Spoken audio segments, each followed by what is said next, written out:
আপনি 3 বছরের জায়গায় 6 থেকে 7 বছর চলে গেছে। 3 বছর তো আগেই শেষ হয়ে গেছে, এখন 6 থেকে 7 বছর চলে।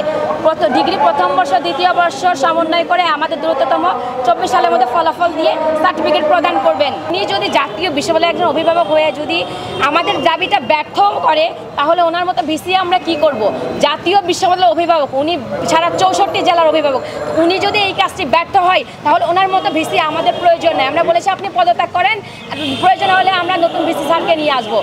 এবং আমরা এক দফা এক দাবিতে কর্মসূচি মেনেছি।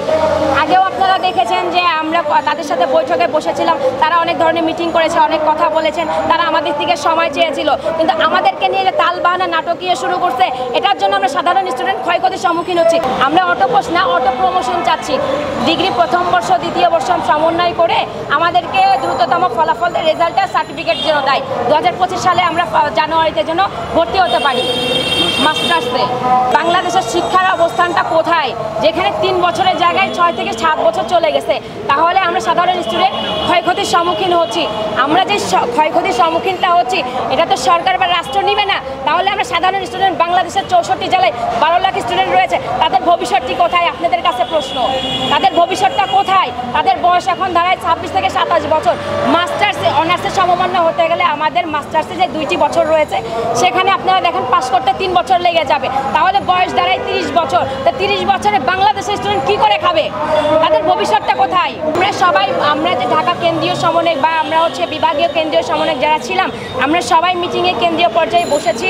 আমরা সবাই বিষয়টি দেখেছি, কারণ এখন আপনি সারা বাংলাদেশের যে সেশন জটটি রয়েছে, সেই সেশন জটের কারণে আজকে আমরা এটা করেছি। আপনারা দেখেন যে আওয়ামী লীগ সরকার আগে যে আমাদের জাতীয় বিশ্ববিদ্যালয় ভিসি স্যার ছিল, উনি এই কাজটি করে দিয়ে গেছেন। এবং নতুন করে যে আমাদের নাহিদ ভাই বলেন, ভাইয়ারা যারা বলেন, আগের সমন্বয়ক যারা ছিল, তারা ঢাকা ভার্সিটি থেকে নিয়ে গিয়ে ভিসি স্যারকে বসিয়েছেন ন্যাশনাল ইউনিভার্সিটিতে।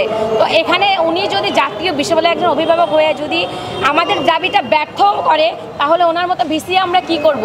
জাতীয় বিশ্ববিদ্যালয়ের অভিভাবক, উনি সারা 64 জেলার অভিভাবক। উনি যদি এই কাজটি ব্যর্থ হয়, তাহলে ওনার মতো ভিসি আমাদের প্রয়োজন নেই। আমরা বলেছি আপনি পদত্যাগ করেন, প্রয়োজন হলে আমরা নতুন ভিসি স্যারকে নিয়ে আসবো। আপনার পরিচয়টা? আমার নাম সুলতানা নাহার মিম, কুষ্টিয়া সরকারি মহিলা কলেজের স্টুডেন্ট, ডিগ্রি 3য় বর্ষের স্টুডেন্ট। উপদেষ্টার কাছে কি বলতে চান?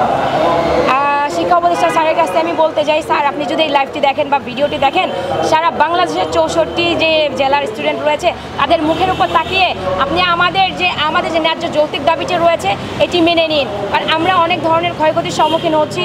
আপনি হয়তো জানেন না যে আমরা কী ধরনের ক্ষয়ক্ষতির সম্মুখীন হচ্ছি। আপনি একটু মানবিকতার ক্ষেত্রে চিন্তা করে দেখবেন, উত্তরবঙ্গে যারা রয়েছে তাদের ক্ষয়ক্ষতির সম্মুখীন হয়েছে। এমনকি আপনি দেখেন, তারা বই খাতা কলম এখন পাচ্ছে না। 3 বেলা খাবারের জায়গায় তারা শুকনা খাবার খাচ্ছে, তারা কোনো মতো বেঁচে আছে। এই যে আমাদের জাতীয় বিশ্ববিদ্যালয়ের ভিসি স্যার, এই সময় কিভাবে উনি পরীক্ষার রুটিন দেয় নভেম্বরের মধ্যে, আসলে আমি বুঝলাম না। সে কি আমাদেরকে তাল বাহানা শুরু করছে, নাটকীয় শুরু করছে? আমাদের কি মনে হয় আমরা খেলার পুতুল?